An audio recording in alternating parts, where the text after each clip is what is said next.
Assalamualaikum warahmatullahi wabarakatuh. Di video kali ini merupakan lanjutan dari video yang pertama mengenai jari-jari atom dan jari-jari ion. Di episode yang kedua dari sifat-sifat periodik unsur ini, kita akan membahas mengenai energi ionisasi. Suatu atom itu dapat kehilangan atau melepas elektronnya sehingga menjadi ion positif.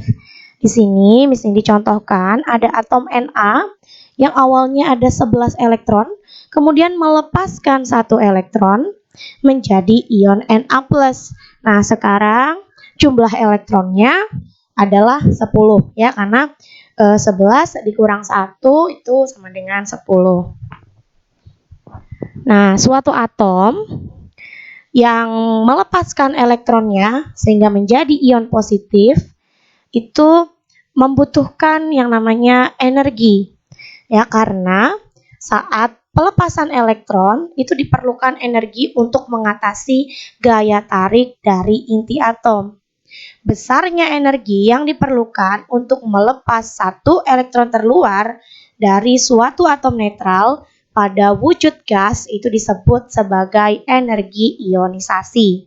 Jadi singkatnya, energi ionisasi ini energi yang diperlukan untuk melepaskan 1 elektron terluar dari suatu atom netral.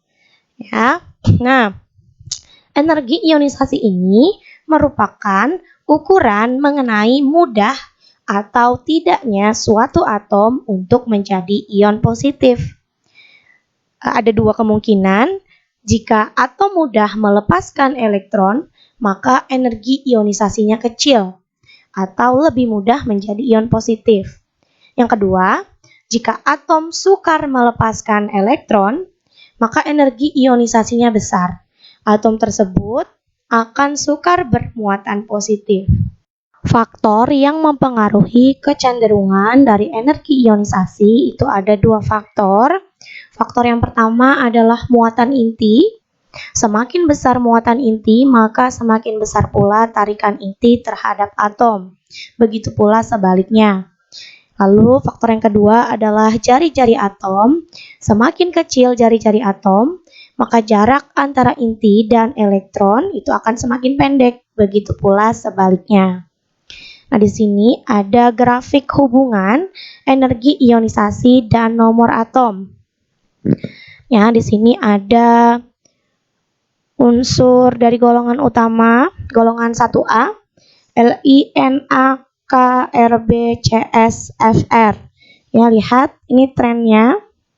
Yang dalam satu golongan dari atas ke bawah itu energi ionisasinya itu semakin kecil. Ya, lihat ini turun ke bawah. Ya, oke.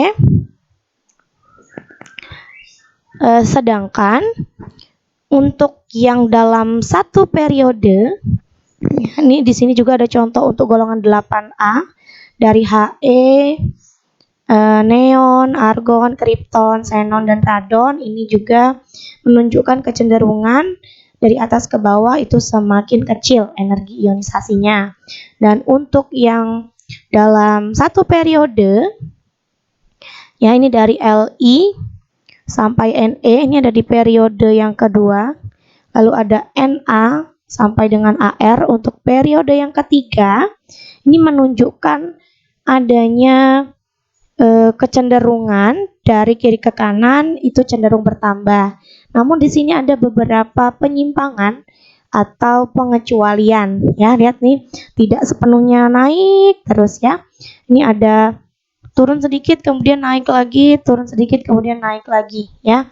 Ini akan kita bahas nanti mengenai penyimpangan untuk energi ionisasi pada periode ketiga ya, pada unsur-unsur di periode ketiga. Namun secara keseluruhan ya, di sini juga ada tabel nilai dari energi ionisasi. Nah, ini nilainya.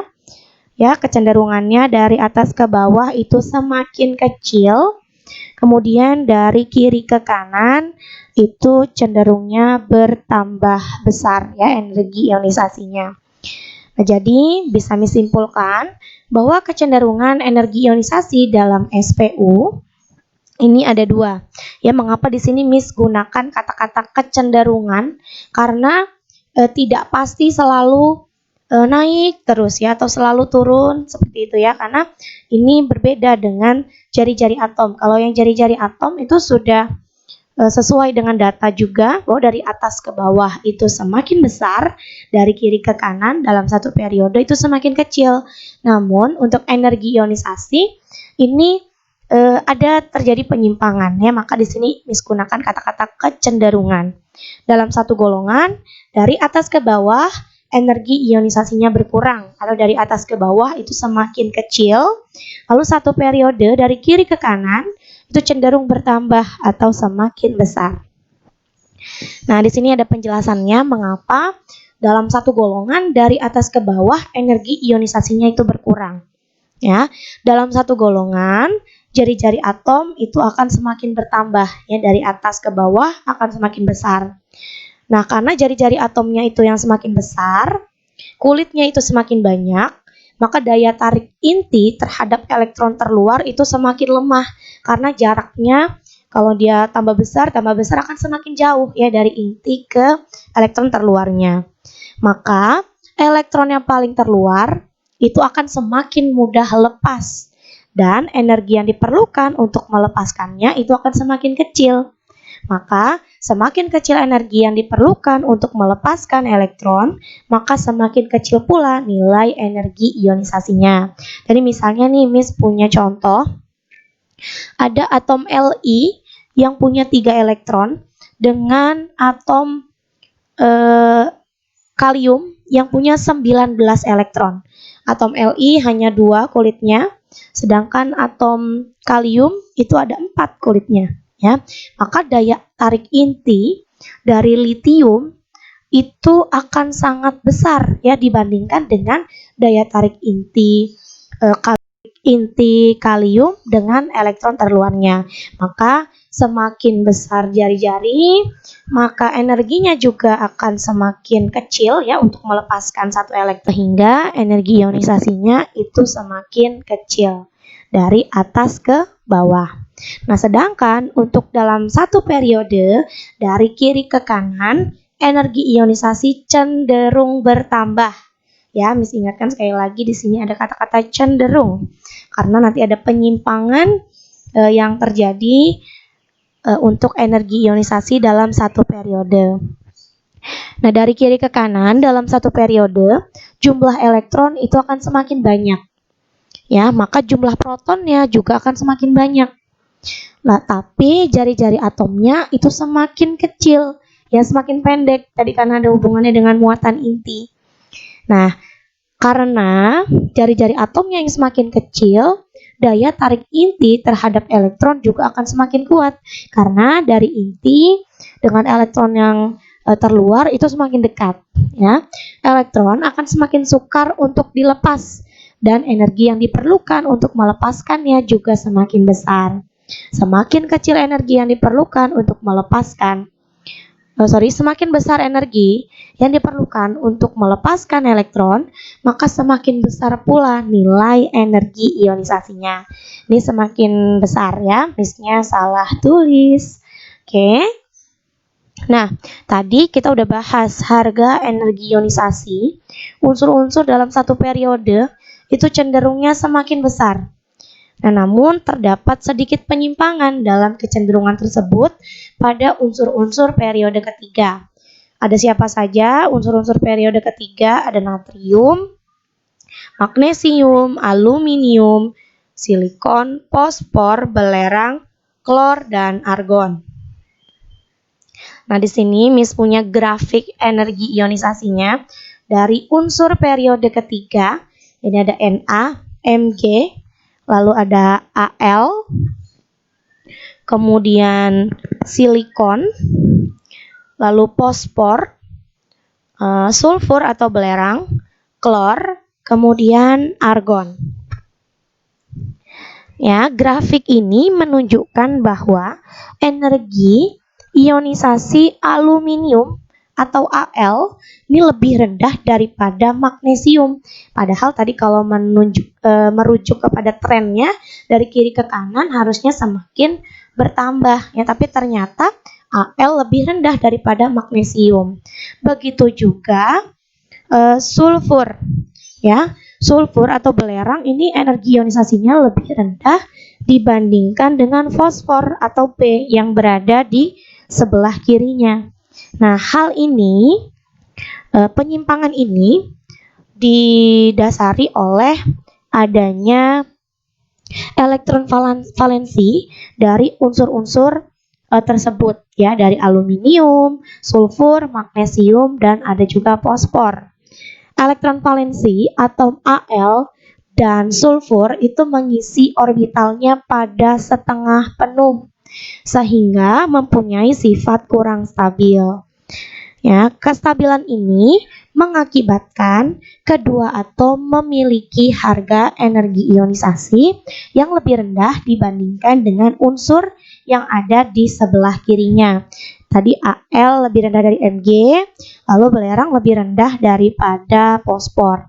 Ya, selain itu, mengapa magnesium dan fosfor itu punya energi ionisasi yang lebih tinggi?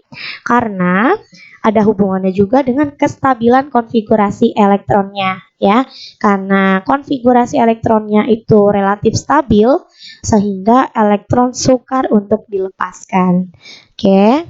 Nah, di sini Miss Nindi punya contoh soal ya untuk energi ionisasi. Di antara unsur-unsur A, B, C, D, dan E berturut-turut dengan nomor atom 3, 8, 13, 17, dan 20, urutkan nilai energi ionisasi dimulai dari yang terbesar. Oke, kita akan coba urutkan nilai energi ionisasi dari unsur tersebut ya. Tentu saja kita dalam mengurutkan nilai energi ionisasi ini ya, dalam mengerjakan soal ini itu usahakan tidak melihat sistem periodik unsur ya. Jadi kita gunakan ilmu yang sudah kita dapatkan tadi mengenai sifat-sifat periodik unsur khususnya untuk energi ionisasi. Oke, kita bahas bersama-sama. Oke, nah di sini Miss sudah buat tabelnya. Ada nomor atom 3, lalu 8, 13, 17, dan 20. Oke, kita tuliskan konfigurasi elektronnya menggunakan konfigurasi Aufbau ya.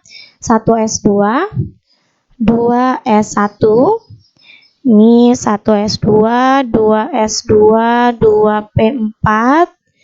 Ini boleh pakai konfigurasi gas mulia Ne, 3s2, 3p1. Yang ini Ne, 3s2, 3p5. Ar, 4s2 ya. Periodenya untuk yang A ini adalah periode 2. Lalu ini periode 2 juga, ini periode 3, ini periode 4. Ya, ini golongan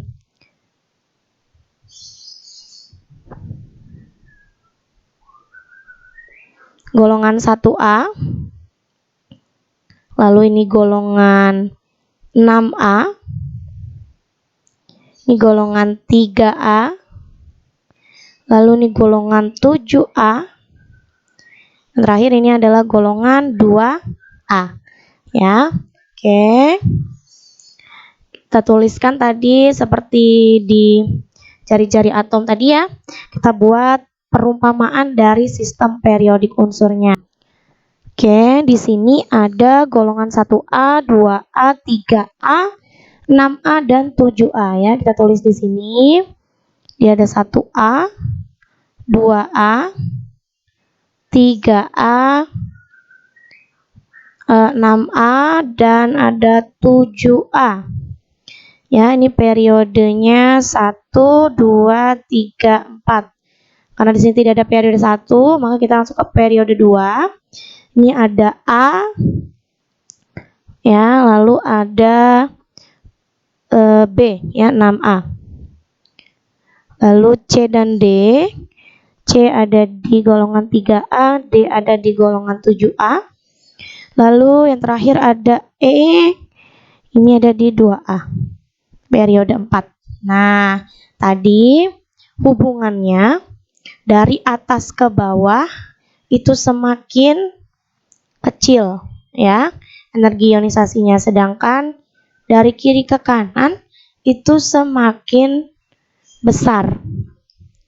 Oke, berarti kita urutkan tadi dari yang paling besar ya, dari yang paling besar berarti kita lihat nih, ada periode 2, 3, 4. Berarti yang paling besar ada di periode 2 ya, karena makin ke bawah makin kecil. Ada 1A dan ada 6A. Maka yang paling besar adalah 6A ya, karena lebih semakin ke kanan ya semakin besar. Berarti B lebih besar dari A. Kemudian di sini ada C dan D. Mana yang lebih besar? Yang lebih sebelah kanan ya. Berarti D. Kemudian C. Lalu yang terakhir adalah E. Ya, nah ini adalah